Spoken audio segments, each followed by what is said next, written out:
जय श्री कृष्णा, राधे राधे। मैं पूजा झा आप सबका अपने चैनल बी प्लेस्ड एस्ट्रो में बहुत स्वागत करती हूँ, जहां आज हम लोग बात करेंगे उत्पन्ना एकादशी 2024 के बारे में।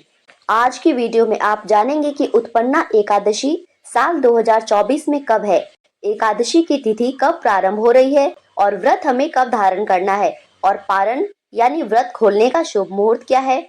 उत्पन्ना एकादशी के दिन किस प्रकार से भगवान श्री हरि विष्णु की पूजा करनी चाहिए, कौन से उपाय करने चाहिए और कौन सी वस्तु भगवान को जरूर अर्पित करें, जिससे आपकी जो भी कामना है, जो भी इच्छा है, जिस कामना से आप व्रत धारण कर रहे हैं वो पूरी हो जाए, या फिर बिना व्रत किए भी अगर आप पूजा आराधना कर रहे हैं तो आपकी पूजा का संपूर्ण फल आपको प्राप्त हो।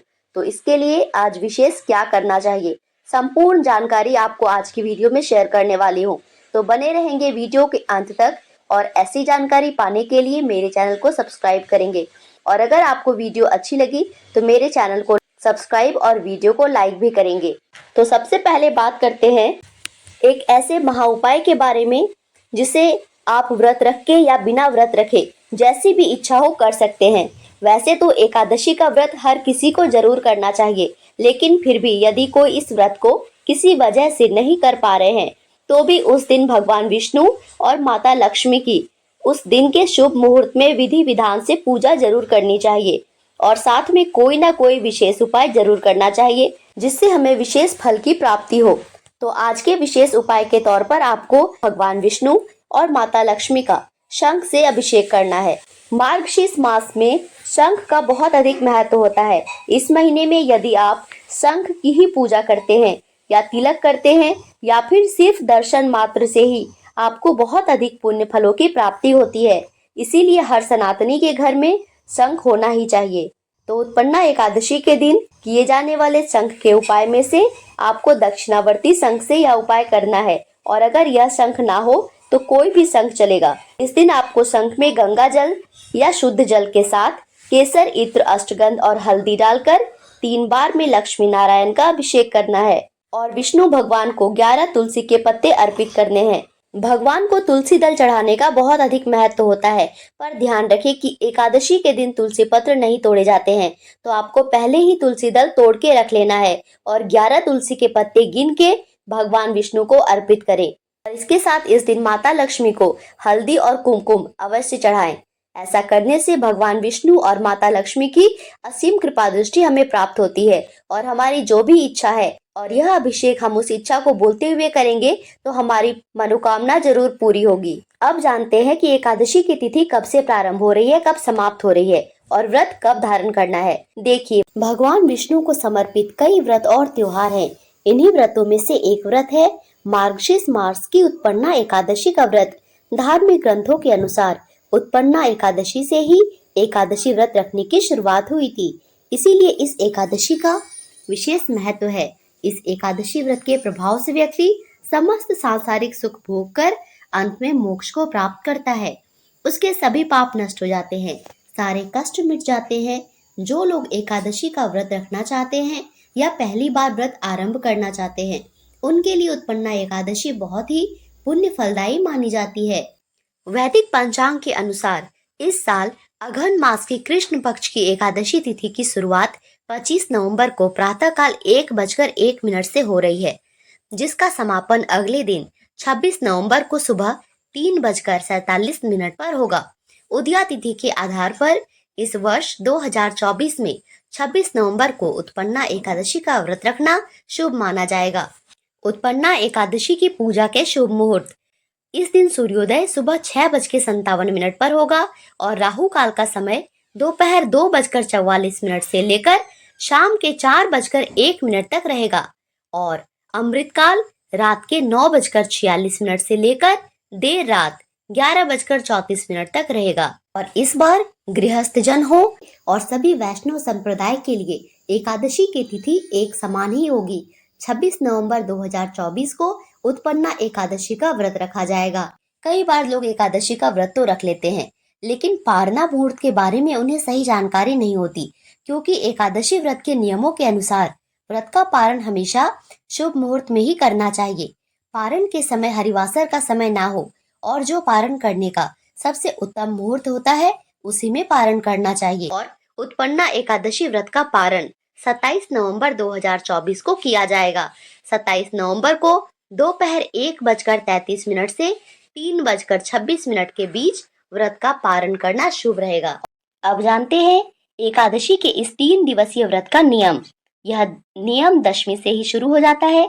उसी दिन बाल धो लेना होता है, यानी कि अगर आप इस एकादशी का व्रत रख रहे हैं तो आपको शुक्रवार को ही बाल धोना है। शुद्ध साफ वस्त्र पहनने होते हैं।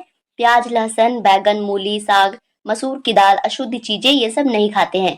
और कुछ लोग सूर्यास्त के बाद भी नहीं खाते हैं, पर हमारे यहाँ सूर्यास्त के बाद चावल या चावल से बनी चीजें नहीं खाते।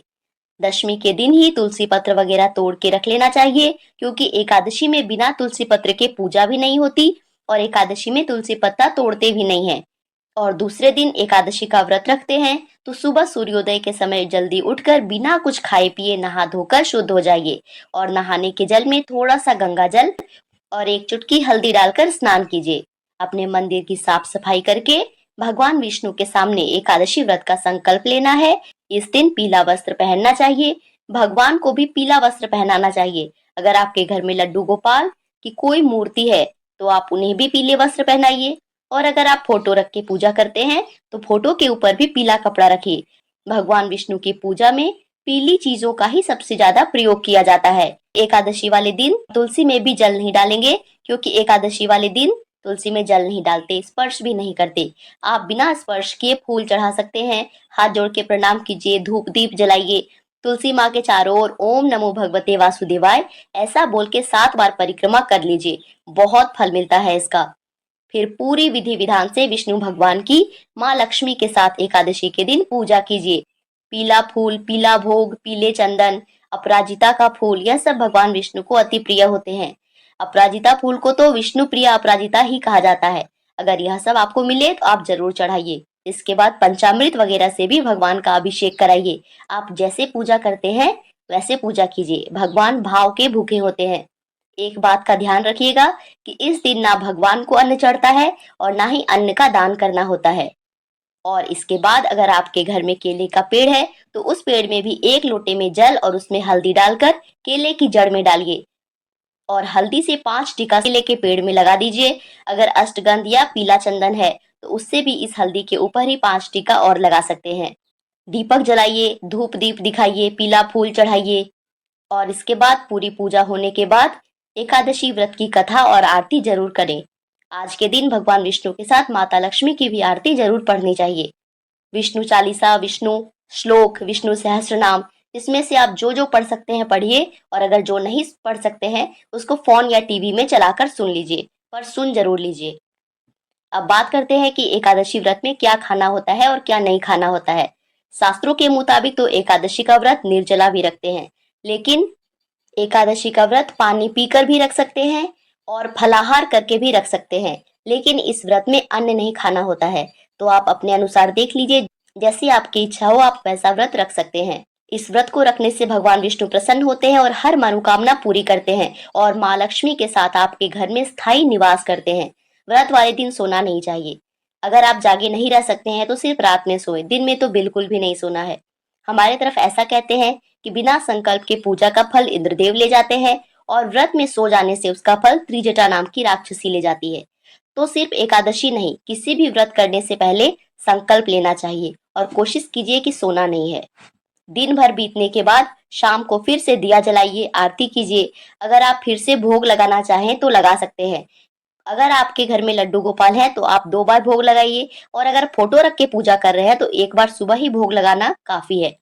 हमारे घर में ऐसा ही किया जाता है। और दूसरे दिन पारण किया जाता है। पारण वाले दिन सुबह उठ जाइए, स्नान आदि करके भगवान विष्णु की पूजा अर्चना करके किसी ब्राह्मण को बुला के ब्राह्मण भोजन कराइए, सीधा दान कीजिए, तो इससे आपको बहुत फल मिलेगा। और पारण के लिए सबसे पहले कुछ मीठा खा के ही पारण करना होता है। सबसे पहले तुलसी का पत्ता और गंगा जल थोड़ा सा लेकर पारण करें और इसके बाद आपके घर में जो भी भोजन बना है आप उसको खा सकते हैं। लेकिन द्वादशी के दिन चावल खाना जरूरी होता है। यह एकादशी व्रत का एक विशेष नियम है। अब जानते हैं एकादशी में किन चीजों का दान करना चाहिए।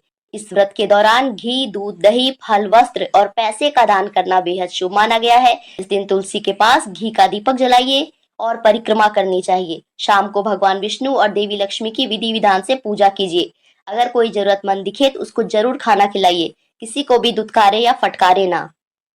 इस दिन व्रत करने वाले व्यक्ति को सुबह देर तक सोना नहीं चाहिए, गुस्सा नहीं करना चाहिए, घर में किसी भी तरह के वाद विवाद या क्लेश करने से बचना चाहिए। तो उम्मीद करती हूँ कि वीडियो में दी गई जानकारी आपके लिए काफी उपयोगी होगी। अगर आपको इससे जुड़ी कोई समस्या हो तो आप कमेंट में पूछ सकते हैं। वीडियो देखने के लिए धन्यवाद। राधे राधे।